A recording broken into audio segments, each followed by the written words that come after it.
نحن في قناة القدس اليوم الفضائية، وإذ أننا نزف زميلنا الصحفي الشهيد جبر أبو هدروس،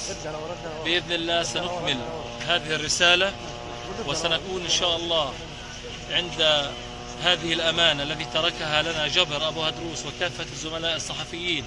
الذين ارتقوا على نفس الطريق وهم يحاولون كشف جرائم الاحتلال الإسرائيلي بحق المدنيين. والاحتلال اليوم يحاول قدر الإمكان من حجب هذه الحقيقة، لكن هيهات،